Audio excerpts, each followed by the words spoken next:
देखिए, जो ओवरलोडिंग के कारण मृत्यु हो रही है, जाने जा रही है लोगों की, अब उसके खिलाफ बैठे। आगे सरकार और जिला प्रशासन क्यों चुप बैठा है? रोज आप देखिए, रोज के रोज हम सुबह देखते हैं अखबारों के माध्यम से, आप लोगों के माध्यम से, कि डंपर ने इतने लोग कुचल दिए, डंपर ने इतने लोग कुचल दिए। आज हम उस विरोध में बैठे। आज की किच्छा की घटना, एक महिला को कुचल दिया डंपर ने, हम उसके विरोध में बैठे। आखिर क्यों ओवरलोड पे कार्रवाई नहीं हो रही? क्यों छोटे टुक टुक पे और दो पहिए वाहन पे आप कार्रवाई करते हैं और बड़े वाहनों पे आप कार्रवाई नहीं कर पा रहे हैं? किस दबाव में आप लोग? प्रशासन को जवाब देना होगा, सरकार को जवाब देना होगा, और समय रहते इसे बंद कर देना चाहिए। ओवरलोड डंपर बंद हो जाने चाहिए, इन पे कार्रवाई होनी चाहिए। रोज आप किसी ना किसी का घर का चिराग उजाड़ दे रहे हो, खत्म बुझा दे रहे हो, बिल्कुल लोग मर रहे हैं, कोई देखने वाला नहीं। अब ये खेल ज्यादा दिन नहीं चलेगा, हम उसके विरोध में बैठे। आज प्रशासन को जवाब देना होगा कि हम ओवरलोड पे प्रतिबंध कर रहे हैं। अच्छा, ये बताइए कि आप लोग नहीं आए, हम एसडीएम साहब के कार्यालय के बाहर बैठे। एसडीएम साहब अभी आए हैं यहाँ पर, देखिए आएंगे तो बात होगी। आज सुबह की घटना है किच्छा क्षेत्र की। एक डंपर ने महिला को कुचल दिया, दर्दनाक उसकी मौत हुई। तो जब हमें जानकारी वहाँ पता चली तो हम लोग वहाँ पहुँचे। मौके पे हम गए, हम विधायक भी, सारे कांग्रेस के कार्यकर्ता, हम सब लोग वहाँ पहुँचे। वहाँ जाकर देखा तो इतनी बुरी कंडीशन थी महिला की, हॉस्पिटल पहुँचने से पहले ही मौत हो गई। जो गाड़ी चला रहा था बंदा, उसे बहुत चोटें आई हैं वो तो। और डंपर वाला, डंपर चलता हुआ डंपर छोड़ के भाग गया। एक तो बहुत बड़ा कोई भी हादसा हो सकता था भाई, डंपर चल रहा है और ड्राइवर उतर के भाग जाए तो आप समझ सकते हैं कितनी बड़ी घटना होती। लेकिन ऊपर वाले का शुक्र है कि उससे कोई घटना नहीं हुई और डिवाइडर से टकरा के वो रुक गया। और वहाँ पे पुलिस बल भी मौजूद था और वहाँ पर एक डंपर ओवरलोड पहुँच रहा था, निकल रहा था वहाँ से। पुलिस के जवानों की हिम्मत नहीं हुई कि उसे रोक ले या उस पर कोई कार्रवाई करे। ओवरलोड साफ दिख रहा था इस तरीके से बना हुआ। तो ये क्या प्रतीत होता है? इससे ये प्रतीत होता है कि सरकार और प्रशासन सब मिले हुए हैं, इनकी मिली भगत से हो रहा है। और आज हम सारे कांग्रेसी लोग यहाँ धरने बैठे हैं। जब तक हमें ठोस आश्वासन या फिर प्रतिबंध नहीं लगेगा ओवरलोडिंग को, तब तक हम यहाँ से उठने वाले नहीं। देखिए, हम लोग बहुत दुखी हैं। हमें हत्याओं को देख के इतने दुखी हो चुके हैं। कल से अब तक 6 मृत्यु हो गई। कोई परिवार सेफ नहीं। अगर कोई बाइक से बेचारा जा रहा, अपने घर तक पहुंचने की उसकी उम्मीद नहीं है।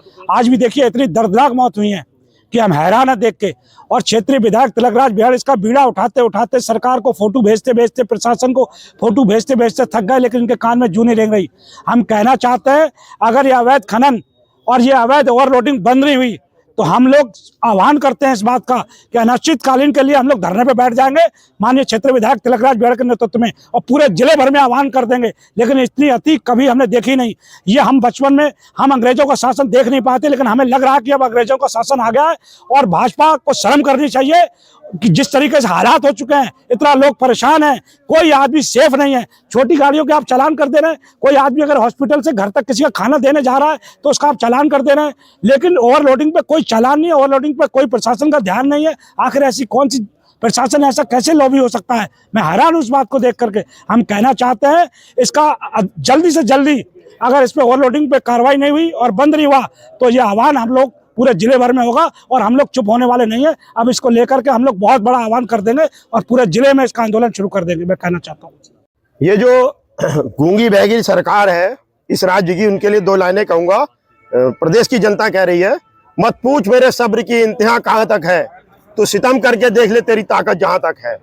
कितना कहर इस सरकार ने ढाया है, महंगाई, भ्रष्टाचारी सब, और आज अवैध खनन, ओवरलोडिंग, जो कि लगातार हमारे द्वारा, हमारे विधायक जी के नेतृत्व में द्वारा सभी जनता ने मिलकर इसके लिए रोकने के लिए पूरा प्रयास किया, कई आंदोलन किए, लेकिन उसके बावजूद भी ये सरकार सुन नहीं रही है। और आम जनता की जान को ताक पे रखते हुए ओवरलोडिंग पे ही ना लगाम लग रही है ना ही अवैध खनन। मैं ये कहना चाहता हूँ, ये जो प्रदेश उर्दा प्रदेश ना रह के अवैध खनन का प्रदेश बन गया है। सरकार को इससे पैसा चाहिए, अवैध खनन के माध्यम से खूब पैसा कमा रही है, जनता की परवाह नहीं कर रही। 4 वर्ष से माननीय विधायक जी लगातार अवैध खनन के खिलाफ और ओवरलोड डंपरों के खिलाफ अभियान चला रहे हैं। उन्होंने लगातार इसको रोकने की मांग की, पर आज तक वो बंद नहीं हुआ। उसका परिणाम यह है कि सैकड़ों जाने इस जिले में ओवरलोड डंपरों से जा चुकी हैं। और जो आरटीओ हैं और अधिकारी हैं वो क्या करते हैं, जो अंडरलोड गाड़ियां हैं उन पे कमियां निकाल के चालानों की खाना पूर्ति करते हैं। सीट बेल्ट नहीं है कि साहब आपका वो जो है अंडरलोड गाड़ियों को, और ओवरलोड गाड़ियों के चालान नहीं होते, उनको रोका नहीं जाता है। तो यही मांग है कि ये जो बेगुनाह जो मारे जा रहे हैं, जो घर से निकले उनको पता नहीं घर में सही सलामत घुसेंगे नहीं घुसेंगे, तो इनको ओवरलोड बंद होना चाहिए और ओवरलोड गाड़ियों पर कार्रवाई होना चाहिए, जिससे कि जो बेगुनाह मौत का काल में समा रहे हैं उनकी जानें बच सकें। क्या आश्वासन मिला? ये आज जो कुछ एक्सीडेंट्स हुए हैं उसके संबंध में आप लोगों की विशेष रूप से जो मांगे थी, जो ओवरलोडिंग व्हीकल्स यहाँ पर चल रहे हैं या कहीं पर भी चल रहे हैं, उससे जो एक्सीडेंट्स या हो रहे हैं उसके संबंध में था, आप लोगों को बताया गया है। आज सुबह भी जिलाधिकारी महोदय द्वारा इस संबंध में विस्तृत निर्देश दिए गए हैं और इन्फोर्समेंट की कार्रवाई लगातार की जा रही है। उसको और अधिक स्पीड से अब हम इन्फोर्समेंट की कार्रवाई चलाएंगे और इस पर कड़ी कार्रवाई की जाएगी। एक सेकंड जहाँ हुए थे आपसे बात की है, क्या आश्वासन मिला आपकी तरफ से? देखिए, मुख्य रूप से जो मांग थी वो ओवरलोडिंग के संबंध में थी। इस पे जिलाधिकारी महोदय द्वारा आज प्रातः विस्तृत रूप से निर्देश दिए गए हैं और आपके द्वारा यह भी बात रखी गई कि स्कूल के समय पर विशेष ध्यान दिया जाए। उस संबंध में भी जिलाधिकारी महोदय द्वारा आज मॉर्निंग में निर्देश दिए गए हैं, जिनका आज ही से इम्प्लीमेंटेशन हमारा चालू हो गया है और इस पर विशेष ड्राइव चला के इन्फोर्समेंट का काम किया जा रहा है। और जो